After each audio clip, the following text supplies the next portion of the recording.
কয়েকটি নক্ষত্র নিঃশেষে পর্ব সংখ্যা 6 লিখেছেন তেজস্মিতা মুর্তজা। আরবি মাসের 5 তারিখ রাত।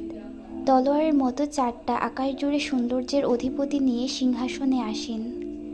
প্রতিনিধি হিসেবে একডালা নক্ষত্র অধিপতিকে ঘিরে জ্বলজ্বল করে চেয়ে আছে সেতুর দিকে। সেতু মুচকি হাসল।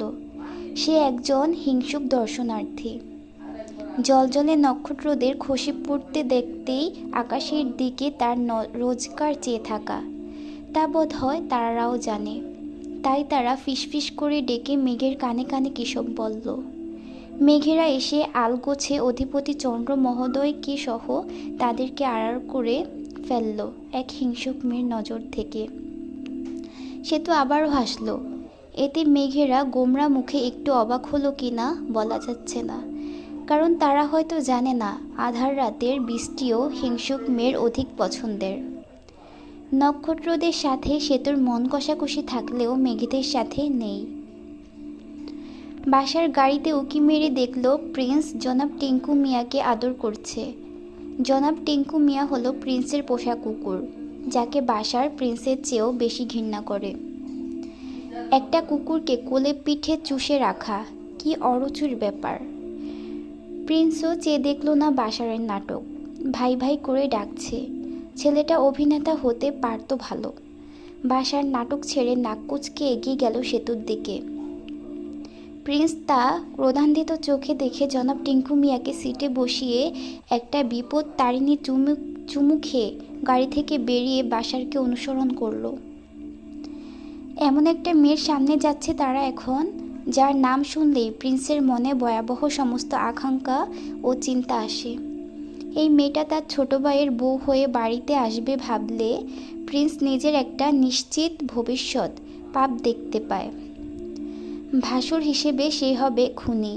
সেতুর দম্ভ প্রিন্সের সামনে পড়লে মেয়েলোকটাকে কুপিয়ে চারখণ্ড করে ফেলতে কতক্ষণ। মেয়ে মানুষ হবে নর্ম ভীতু, পুরুষের কাছে নত। কিন্তু সেতু হলো বেজন্মা মেয়েলোক। ঘন্টা দুয়েক আগের ঘটনা। প্রিন্স ক্যাসেলের হলরুমে বসে আখরোট চিবোচ্ছিল। এটা তাদের নতুন বাড়ি। আখের একতলা গাজি ভিলা ছেড়ে এই বাড়িতে ওঠা বছরখানেক হচ্ছে। বাড়িটা প্রিন্স নিজের মনমতো নিজ তদারকিতে তৈরি করেছে। শুধু টাকাটা গুনেছে ফারুক গাজী। নামটাও প্রিন্সের নামে ইংলিশ কায়দায় দেওয়া হয়েছে। ফারুক গাজী পাশেই বসে রাত 9টার খবর শুনছিলেন। আজ 4 মে 2016। গত একটা মাস খবরের চ্যানেল খুললেই সেই একই খবর। সোহাগী জামান, তনুর হত্যাকাণ্ড, ধর্ষণ, এইসব। সেসব কানে আসাতে প্রিন্স মনে মনে বকে উঠল। প্রথমে প্রমাণ হলো তনুকে খুন বা ধর্ষণ করা হয়নি। তবে তাই মেয়ে মানুষের লাশ খুন হলেই ধর্ষিত হয়েছে, এটা ছোট লোক বাঙালির মুখস্থ কথা হয়ে দাঁড়িয়েছে যেন। আর হলেই বা কি, সেটা নিয়ে রোজ রোজ একই গীত গাইবার ফায়দাটাই বা কি। আজ কয়দিন হলো হুট করে আবার ধর্ষণের প্রমাণ উড়ে এলো। সে বাবার কাছ থেকে রিমোট কেড়ে নিয়ে ফট করে টিভিটা বন্ধ করে দিল। গাজী সাহেব ধমকে বললেন, রিমোট দে প্রিন্স।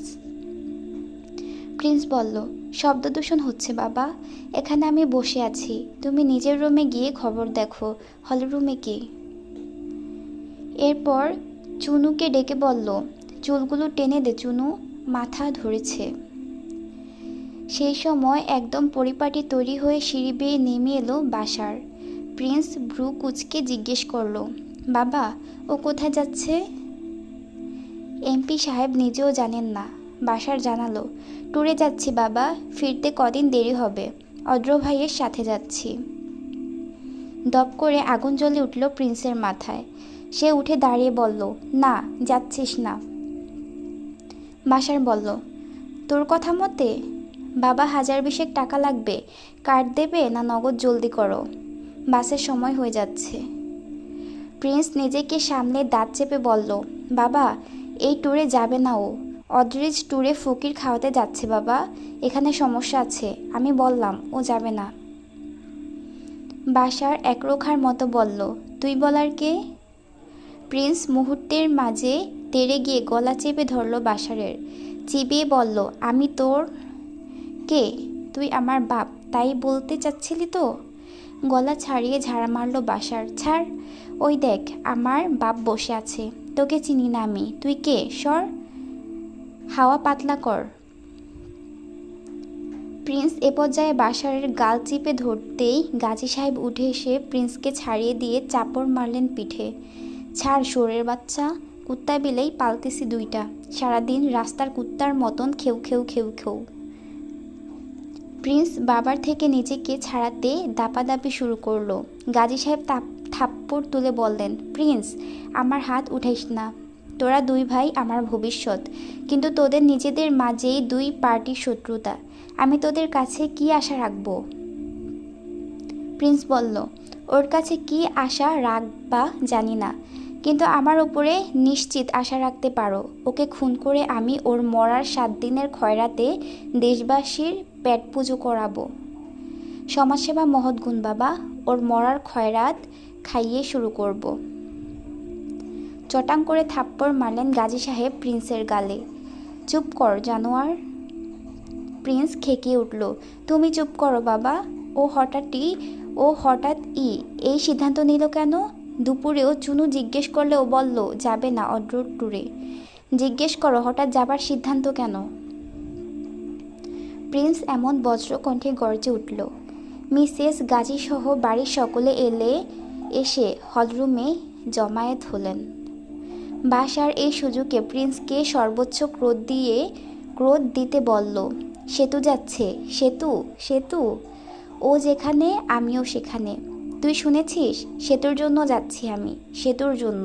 আর শোন, আজ যেমন ওর জন্য আর ওর সাথে ট্যুরে যাব তুই ঠেকাতে পারবি না। একদিন এভাবে সেতুকে বিয়ে করে এই বাড়িতে এনেও তুলব, তুই আমার কিচ্ছু ছিঁড়তে পারবি না।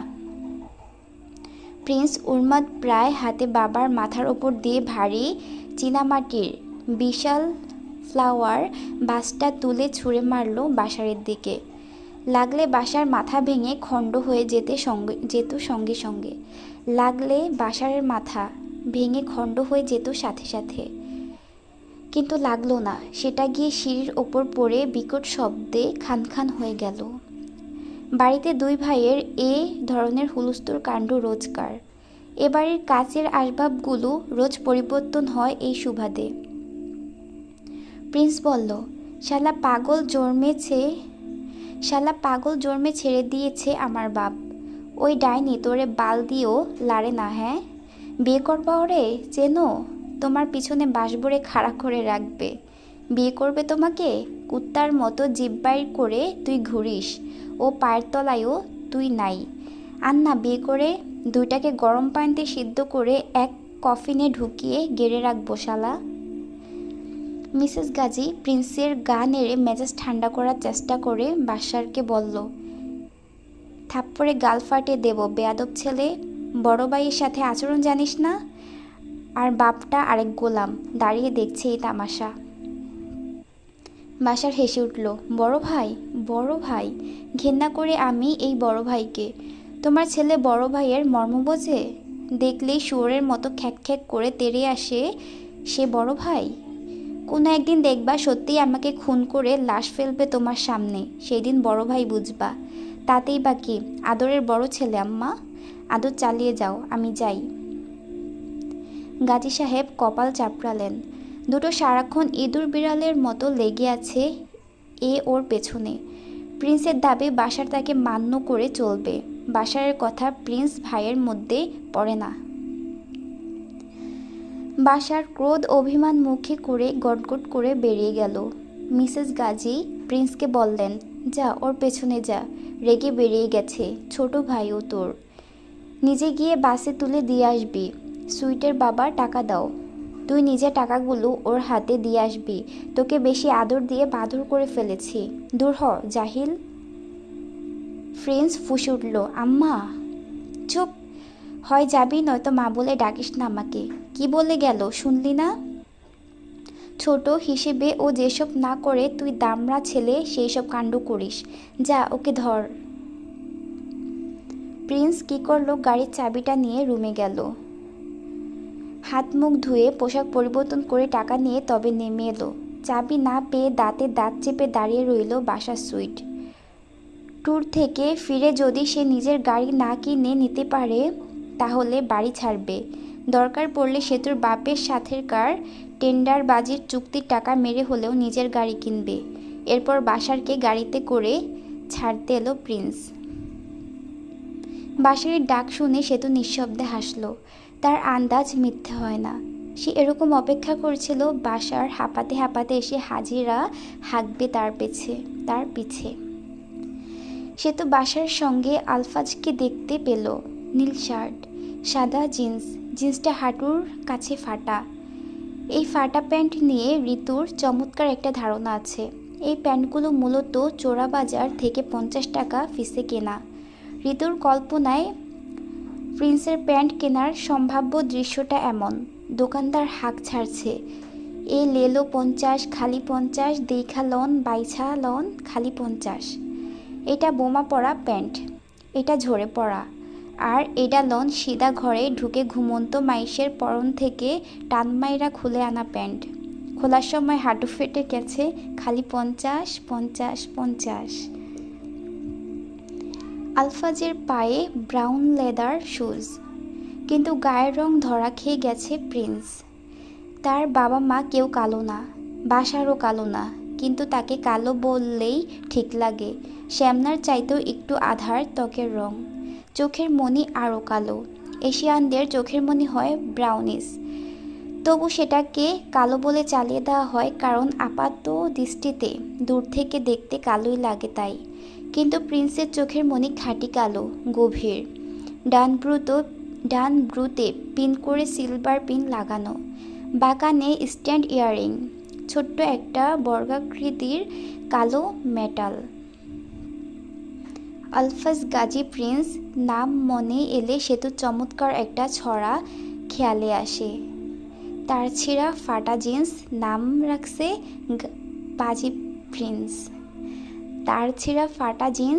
রাখছে গাজী প্রিন্স। অপরপক্ষে রায়ও কিছু এমনই। সেতু ছোটবেলায় গাজী বাড়িতে গেলে প্রিন্স সেতুকে খেপাতো। চেহারা নাই ঢক, নাম রাখছে মুতু হক। সেতুকে প্রিন্স ডাকে মুতু বলে।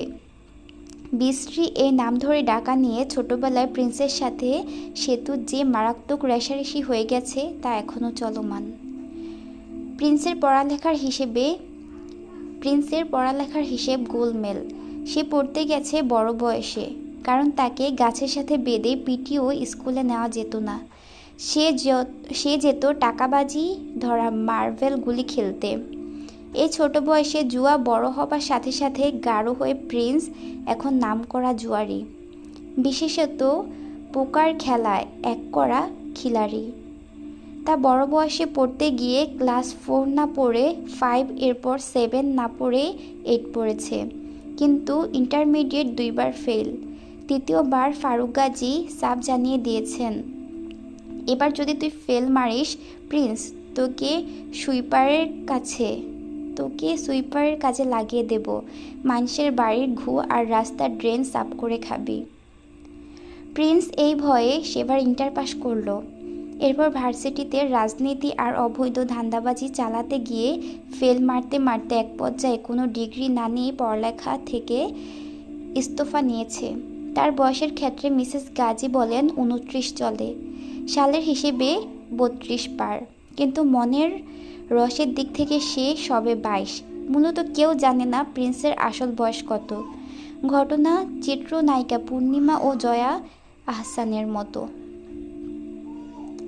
প্রিন্স তখন এসএসসি পরীক্ষা দিয়ে তখন অবসর ঘুরছে।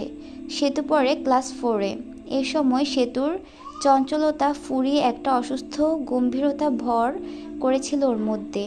একদিন বিকেলে কোচিংয়ে যাবার সময় রাস্তার মোড়ে দেখা গেল একদল কিশোর রাস্তা জুড়ে দাঁড়িয়ে। কেউ কেউ সাইকেলে হেলান দিয়ে দাঁড়িয়ে, আর তাদের কাঁধে হাত মেলে আরেক হাতে প্রিন্স সিগারেট ধরাচ্ছে। সেতুকে দেখে প্রিন্স সিগারেটটা হাতে সামলে আবার ঠোঁটে রাখল। সেতুর পিঠে চেইন ছেঁড়া ব্যাগ, গায়ে সুতি কাপড়ের ফ্রক, পায়ে রবারের ফন্স বার্মিস, ঘাড়ের ওপর অগোছালো চুল। সেতু কাঁধের ব্যাগটাকে লজ্জায় বারবার পিছে আড়াল করতে চাইছে। মুখে চোখে নিদারুণ অসহায়ত্ব। এতগুলো সদ্য দাড়ি গোঁফ গজাতে শুরু করা কিশোরদের নজরের সামনে বালিকা সেতু নাস্তানাবুদ হয়ে উঠল। ব্যাগের চেন ছেঁড়া, সুতো ওঠা, বই খাতা সব দেখা যাচ্ছে। প্রিন্স হো হো করে হাসতে লাগলো। সেতুকে যাবার জায়গা না দিয়ে বরং পথ আটকে দাঁড়ালো। সেতুর চিকন হাতের কবজি ধরে টান মেরে সামনে দাঁড় করিয়ে ব্যাগের ছেঁড়া চেইনে আঙুল নেড়ে ঠাট্টা করতে করতে বলল, কি রে, বৃত্তের মালপত্র যে সব দেখা যাইতেছে, তোর আব্বার কি ঘাড়ে জ্বলা উঠছে নাকি রে? ঠিকাদারি চলে না? ঠিকাদারি চলে না? চলে না? চলে না রে, ও ঠিকাদারি চলে না। আমার বাপের কাছে যাইতে বলিস, কিছু পয়সা পেলে তাও না হয় তোরে একটা স্কুল ব্যাগ কিনে দেবে। এই বলে জ্বলন্ত সিগারেটের আগুন ছুঁয়ে ব্যাগ ছেঁড়া উলজাতীয় সুতোগুলো পোড়াতে লাগলো প্রিন্স। সেতুর চোখে পানি এসে গেল। সে থুতুনিটা বুকের সাথে ঠেকিয়ে মৃদু কাঁপতে লাগলো। প্রিন্সের বন্ধুরা অসম্ভব মজা পেয়ে হাসতে হাসতে বলল, এটা কে রে প্রিন্স? প্রিন্স জানালো, এটা হলো আমাদের মুতু ম্যাডাম, মিস মুতু হক। হু হা করে হেসে ঢলে পড়ল সব। মুতু? ও কি সারাদিন মুতু করে? ছি, গন্ধ। ছেড়ে দে ভাই এ মেয়েকে, মুতু করা মেয়েকে ধরে রাখিস না, নাকে গন্ধ আসছে। সে তো কেঁদে ফেলল। ফুফে ফুফে কেঁদে মুখের ওপর হাত চেপে ধরল। তার কান্না এতই করুণ দেখালো যে বাকি কিশোররা থেমে গেল। সজল হলো ওদের চোখ। অপরাধ বোধ ফুটে উঠল।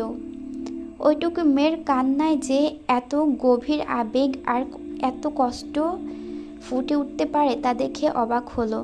কিন্তু প্রিন্সের মুখে তখন তৃপ্তির হাসি। মেয়েদের কাঁদতে দেখলে তার ভাল লাগে, তাও আবার যদি হয় কালাম হকের বাড়ির মেয়ে। কালাম হকের সাথে প্রিন্সের বাবা রাজনীতি করে। এই মনের দ্বন্দ্ব তো আর মেটে না। প্রিন্স কোনোদিনই কালাম হককে সহ্য করতে পারে না, আর না তার কোনো লোককে। সেদিন বাড়ি ফিরে সে তো পাগলের মতো কাঁদল। বুকে কেমন ব্যথা, তখনও তার ভ্যাঁ ভ্যাঁ করে কাঁদার সময়। গভীর বেদনা অনুভবের বয়স হয়নি, কিন্তু সে তো কাঁদল ফুফিয়ে, নিঃশব্দে। তবে এই বিশ্রী ঘটনা কাউকে বলল না। চোখ বুঝলেই তার গা ভার হয়ে আসছিল।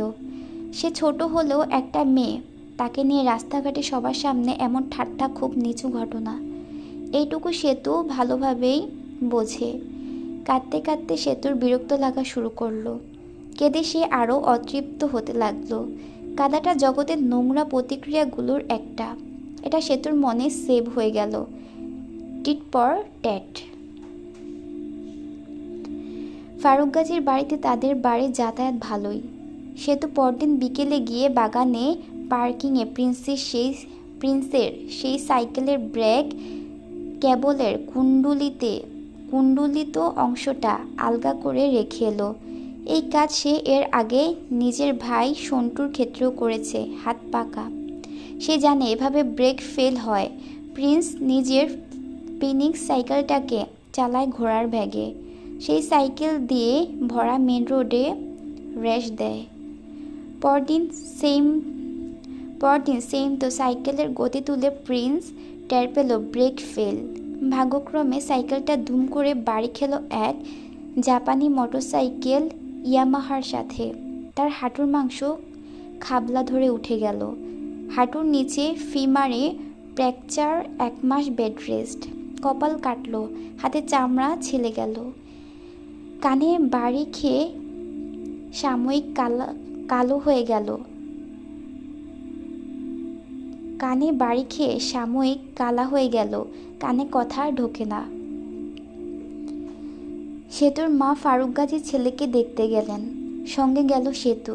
গিয়ে প্রিন্সকে যে হালে পেল, পটি মারা, জোড়াতালি দেওয়া শরীর নিয়ে শুয়ে আছে। সেতু এতটাও আশা করেনি। তার ভালো লাগলো। সুযোগ বুঝে সে প্রিন্সকে বলল, কাউকে অপমান করলে সেও এমনি ল্যাংড়া পঙ্গু হয়ে যায়। এবার বোঝো ল্যাংড়া আমের কত স্বাদ। সেতুর কথা শুনে বিস্ময়ের রাগে ক্ষোভে পাগল প্রায় হয়ে প্রিন্স পশুর মতো করে বলল, একটা বার খালি উঠে দাঁড়াই, খোদার কসম মুতু, তোর আমি মুতু বাইর করে ছাড়বো।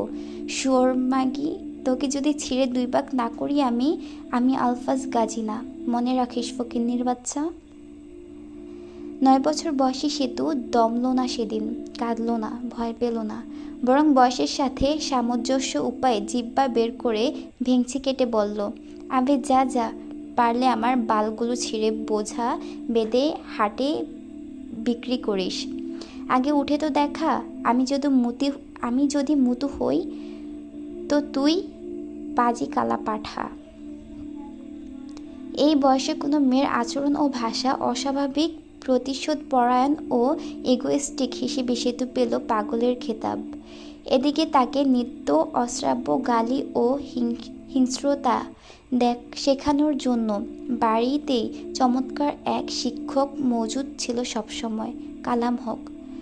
ওই ঘটনার জন্য সেতুকে লিপি বেগম স্টিলের স্কেল দিয়ে এমন মার মেরেছিলেন, শরীরে স্থায়ীভাবে কেটে কেটে দাগ পড়ে গেছিল, সাথে কালাম হকের গালিগালাজ ও চড়থাপ্পড় ফ্রি।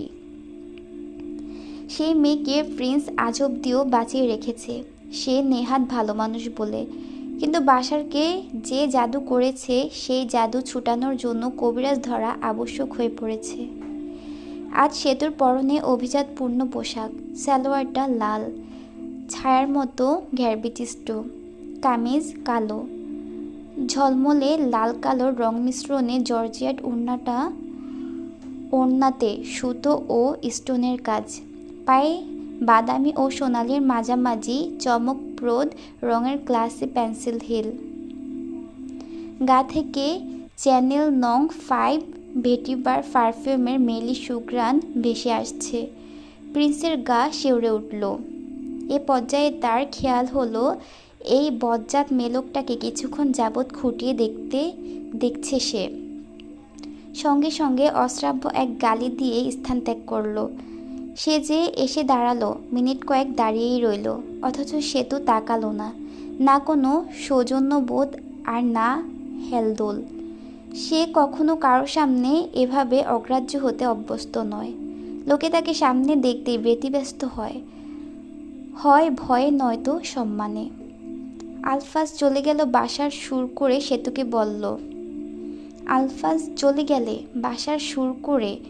বলল, সেতু তোকে হেব্বি লাগছে রে, তোকে হেব্বি লাগছে। সেতু এমনভাবে তাকিয়ে রইল যেন কেউ বলছে সূর্য পূর্ব দিকে ওঠে। এত স্বাভাবিক বিষয়ে প্রতিক্রিয়া দেবার কিছু নেই। অদ্রিজের একটা বাস ভরে গেল বিনে পয়সার জনগণে। সিধু অবাক চোখে দেখল পঙ্গপাল ফড়িংয়ের মতো ঝাঁক বেঁধে বেরিয়ে আসছে সব, যেন এখানে ভরা শস্য ক্ষেত উদিত হয়েছে। সব প্রস্তুতিই ছিল যে ডাক পড়লেই ঝাঁপিয়ে পড়া হবে। নিশ্চিতভাবে কয়েক লাখ টাকার খরচ বহন করার প্রতিশ্রুতির সাথে যাত্রার দায়িত্ব ঘাড়ে তুলে অদ্রিজ চেয়ার পেতে বসে সবাইকে কাজ বুঝিয়ে দিচ্ছে। সিধুর গা জ্বলছে, পাগল রুয়াদের কথা মনে পড়ে।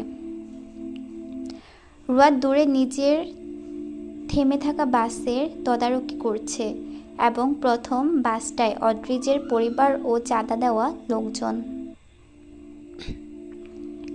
নয়নতারা দেখল কেউই তেমন জমকালো পোশাকে আসেনি। রাতের সফরে এটাই স্বাভাবিক। অ্যানির কথায় শাড়ি পরে এসে ঠকা হলো তার দুঃখ হলে খিদে পায়। সে নাফিকে সঙ্গে নিয়ে গিয়ে এক বক্স কোন আইসক্রিম কিনে এনে খেতে লাগলো। নাফির সাথে খুব কষ্টে ভাব জমানো গেছে, কিন্তু এর বদলে ভাগে 2টো আইসক্রিম নাফিকে বেশি দিতে হয়েছে। ঋতু গাড়িতে উঠে প্রফুল্ল স্বরে বলে উঠল, নয়ন, তোকে যা দেখতে লাগছে না মেয়ে, হিরোইন লাগছে, হিরোইন। বন্দের বলল, হিরোইন? ড্রাগ না হিরোইন, সেটা ক্লিয়ার করো। ঋতু বলল, 2টো কাছাকাছি রে। নয়নকে 2টোর মিলিয়ে পুরো নেশা লাগছে, নেশা। বলেই দৌড়ে নয়নের কাছে গিয়ে ব্যাগ থেকে কাজল বের করে কপালের কোণায় ছোট্ট এক ফোঁটা দিয়ে সারল। নজর না লাগুক, থুথু। নয়নতারা কপাল চাপড়ে ঠোঁটে লজ্জার হাসি চেপে বলল, পাগল হলে ফুফু, পাগল হলে ফুফি, বসো তো এখানে। ঋতু ঝুঁকে নয়নতারার কপালের ওপর মাথার সিঁথিতে একটা চুমু খেয়ে বলল, উফ, স্বজন প্রীতিতে এখানে বসলে তো হবে না, তালাকে ধরে সিট নিয়ে বসতে হবে, নয়তো গোলমাল হবে। তালিকা ধরে সিট নিয়ে বসতে হবে, নয়তো গোলমাল হবে। মাঝের দিকে একটা সিট পাওয়া গেল, কিন্তু বন্দের বলল, খালা, ওইটা মাইনষের সিট, তুমি এইখানে আসো আমার পাশে, তোমার জন্য বন্দের জান কোরবান।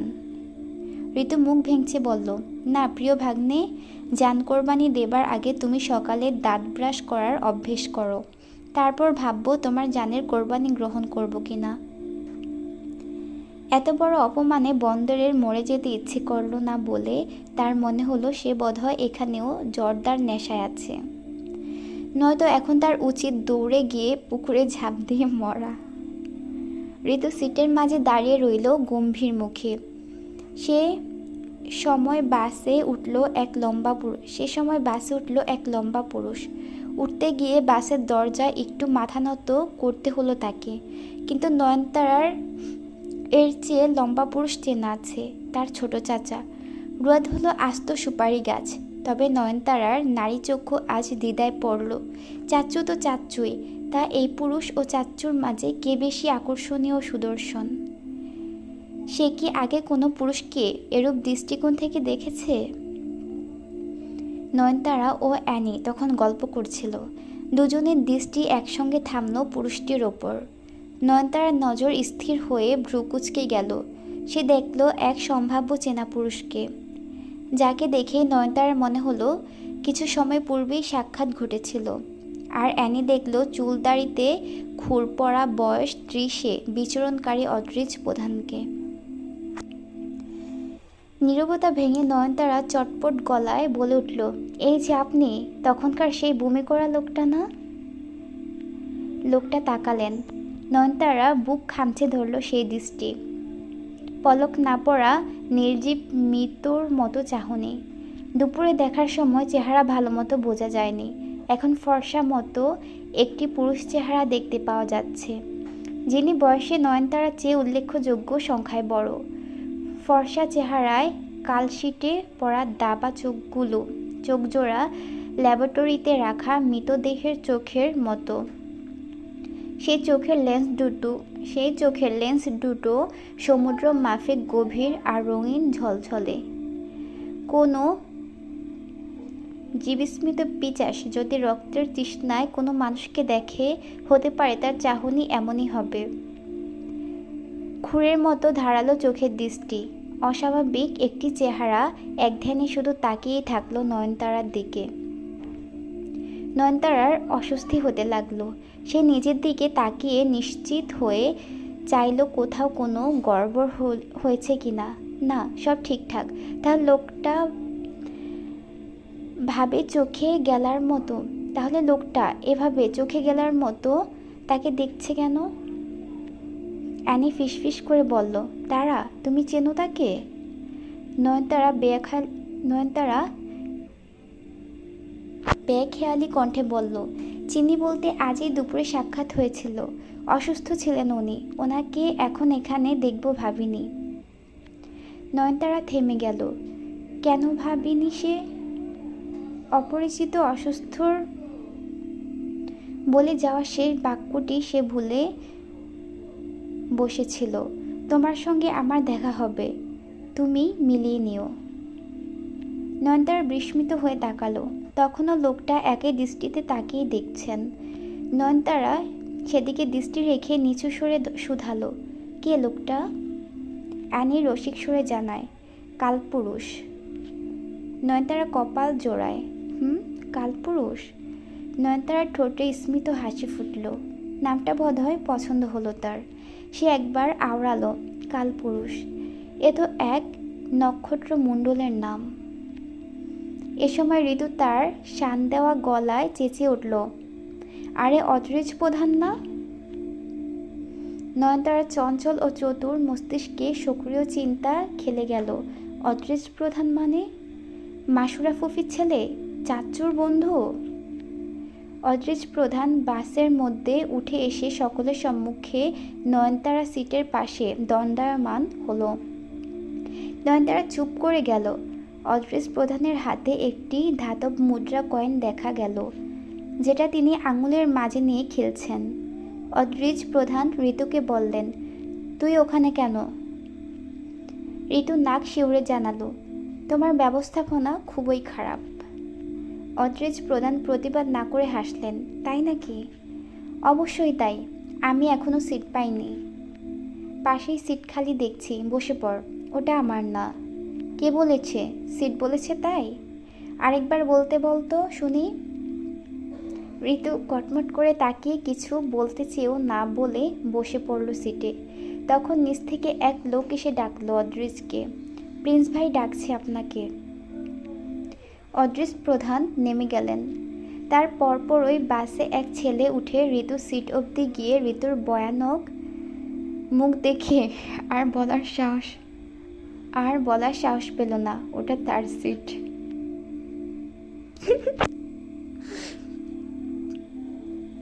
সে নয়নতারার পাশের খালি সিটটা এসে বসে পড়ল। নয়নতারার দিকে তাকিয়ে দাঁত বের করে হাসল। তার হাসি বলল সে অত্যন্ত খুশি ও পরিতৃপ্ত এখানে বসতে পেরে। বিজয় বিজয় ভাব হাসিতে, মেঘ না চাইতেই বন্যার ঢল পাওয়া হাসি। হাত বাড়িয়ে দিল নয়নতারার দিকে, হাই, আমি মামুন। আপনার পরিচয়টা জানতে পারি মিস? নয়নতারার বয়সী মেয়ের ক্ষেত্রে এ হলো পরিচিত বাক্য। নয়নতারা দম আটকে গেল। সে ওভাবে একটু হেসে বলল, জি নিশ্চয়ই। তার আগে উঠুন তো আপনি একটু। ছেলেটা বুঝতে না পেরে উঠে দাঁড়াতেই নয়নতারা নিজের ব্যাগ ও ক্যানভাসটা বুকের সাথে আগলে নিয়ে শাড়ির কুচি গুটিয়ে পিলপিল পায়ে বাসের দরজা অবধি এগিয়ে গেল। ঠিক দরজার মুখে তখন অদ্রিজ উঠে আসছিল এবং আগ্রাসী ভঙ্গিতে উঠে আসলেনও। পিছিয়ে বরং বাসে ফিরতে হলো নয়নতারাকে। আবারও সে অদ্রিজের সেই রকম চাহনির তোপে পড়ল। নয়নতারা এ পর্যায়ে একটু চিন্তিত হয়ে পড়ল। তার আরেকটু লম্বা হওয়া দরকার। দাদু বলে 16 বছর অবধি মানুষ লম্বা হয়। সেই হিসেবে সে এমন লম্বা মানুষের তুলনায় খাটো রয়ে গেছে। লোকটার মুখ দেখতে নয়নতারাকে মাথা উঁচু করতে হচ্ছে। অদ্রিজ শান্ত ঠান্ডা প্রশ্ন করল, কোথায় যাচ্ছ? নয়নতারা আস্তে করে বলল, নেমে যাচ্ছি। অদ্রিজ প্রশ্ন করলেন না, কেন? তিনি নয়নতারার সিটের দিকে তাকালেন। সেখানে বসে এক যুবা কিশোর অবুঝের মতো তাকিয়ে আছে ওদেরই দিকে।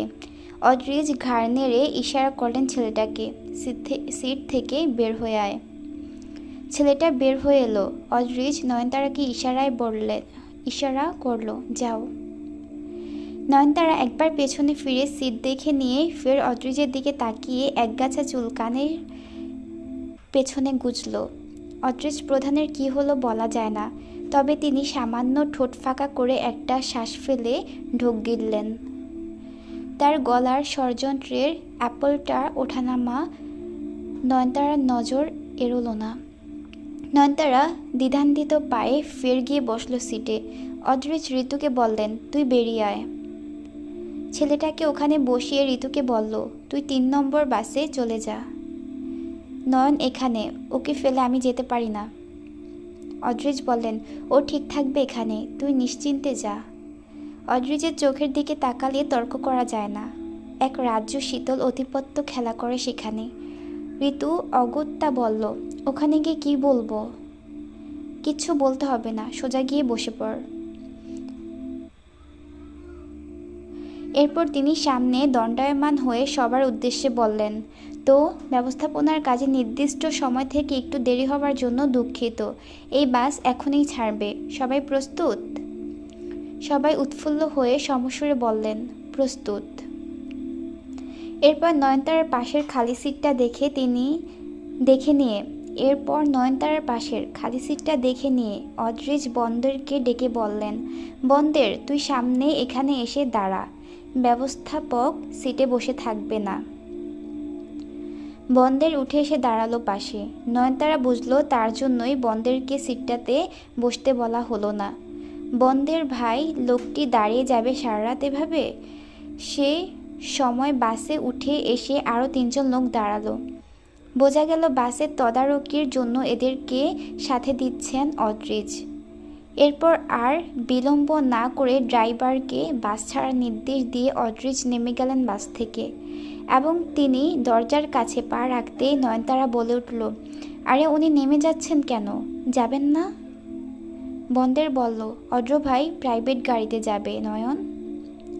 নয়নতারা অনিয়ন্ত্রিতভাবেই বলে ফেলল যেন, আমিও যাব। অদ্রিজ সেই মুহূর্তে ফিরে তাকালেন। নয়নতারার সুশ্রী মুখটা তখন দেখার মতো, চোখে আবদার, ঠোঁট ও থুতুনিতে দ্বিধা এবং নিষ্পাপ সৌন্দর্য পুরো মুখটাতে সুবাসের মতো ছড়িয়ে আছে। আনি পেছনের সিট থেকে মুখ বাড়িয়ে বলল, কি হয়েছে তারা? নয়নতারা ঋণঋণে কণ্ঠে ফিসফিস করে বলল, অ্যানি ভাবি, এখানে এত লোকের মধ্যে এভাবে যেতে না আমার অস্বস্তি হচ্ছে, বাসে কখনো চড়িনি আমি। অ্যানি না চাইতেও মিষ্টি মেয়েটির মুখ পানে চেয়ে মুচকি হাসলো। এ সময় তার সুশ্রী মুখটা মৃদু দ্বিধান্বিত দেখালো, তুমি ওনার সাথে যাবে? নয়নতারাও দ্বিধাগ্রস্ত হয়ে উঠল এই প্রশ্নে। উনি পার্সোনাল কারে যাবেন না? অ্যানি বলল, হ্যাঁ তারা।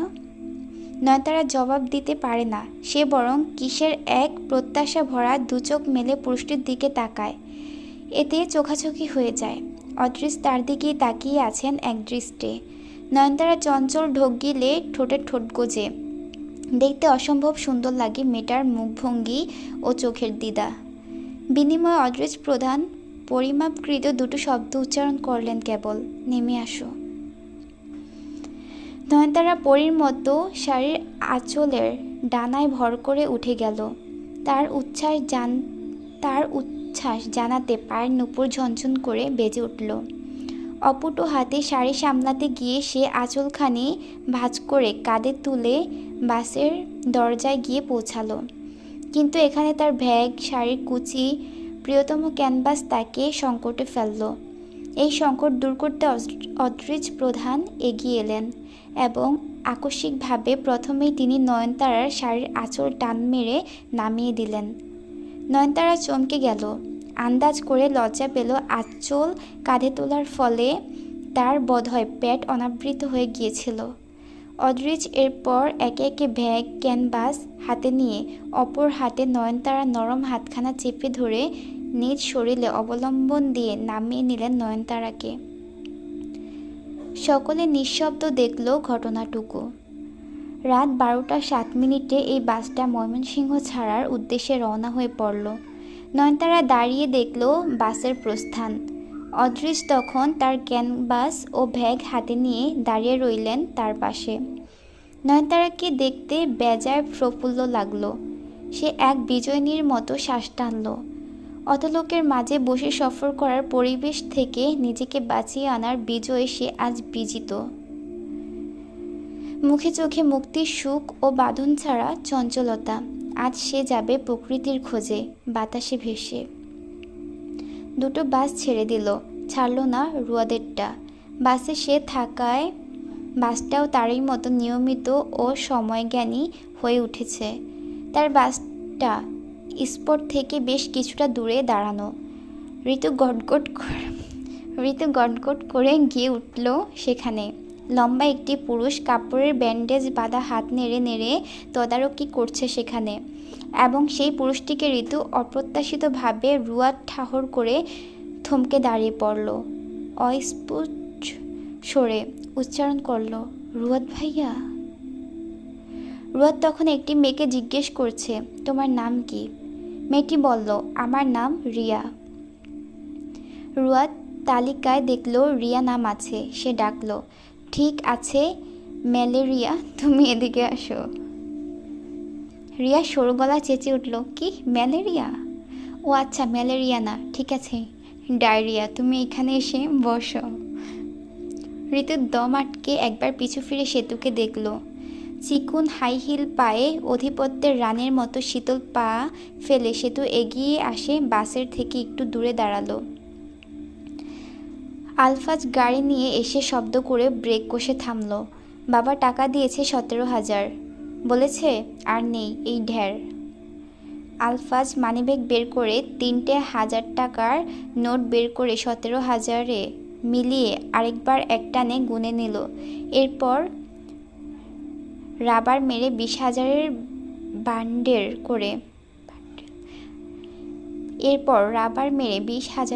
বান্ডেল করে গাড়ি থেকে বেরোলো। তাকে বেরোতে দেখে সেতু ধীরে ধীরে হেঁটে বেশ কিছু দূর গিয়ে দাঁড়ালো। আলফাজ বাসারের সামনে গিয়ে বলল, ব্লেজার এনেছিস কোন দুঃখে? এটা কি ইউরোপ পেয়েছিস যে 12 মাস ব্লেজার ব্যবহার করা যাবে?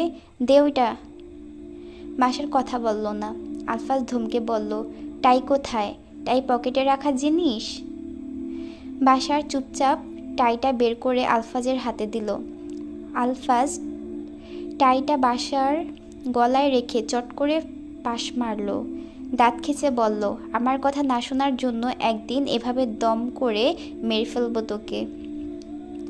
বাসার ঘেন্না ভরা চোখে চেয়ে থাকলো ভাইয়ের দিকে, কথা বলল না। প্রিন্স শার্টের ওপর টাই বেঁধে দিয়ে টাকাটা হাতে দিল। বাসার টাকা গুনে খুশি হয়ে নিজেই বলল, বাবা 20,000-ই দিয়েছে, ভেবেছিলাম না 20,000 দেবে। আলফাজ কথা না বলে চুপচাপ গিয়ে গাড়িতে বসলো। তার শরীরে চিরবির করে জ্বলতে লাগলো সেতুর সঙ্গে বাসারের এই যাত্রা দেখে। প্রিন্স এক মুহূর্তের মাঝে পরিকল্পনা এঁটে ফেলল, এই সিলেট সফরই হবে সেতুর জীবনের শেষ সফর। ওকে ওই সিলেটেই পুঁতে ফেলে বাসার জীবন থেকে ছুটি দেবে খুব শীঘ্রই, এবং এমনভাবে মারবে মেয়ে লোকটাকে লোকের লাশ দেখতে চোখ মেলতে পারবে না। পৈশাচিক এক হাসি জলজল করে উঠল প্রিন্সের ঠোঁট ও কালো কুচকুচে চোখের মণিতে। সেতু সদর্পে এগিয়ে গেল বাসে ওঠার উদ্দেশ্যে। ঋতু তখনও থমকে দাঁড়িয়ে বাসের দরজায়। আচ্ছা, পর্ব 5 এখানেই শেষ। আর লেখা অনেক ভুল ত্রুটি ছিল, তাই আমি পড়তে গিয়ে বারবার আটকে গেছি। আপনারা সবাই একটু মানিয়ে নেবেন, হ্যাঁ। আর পরবর্তী পর্ব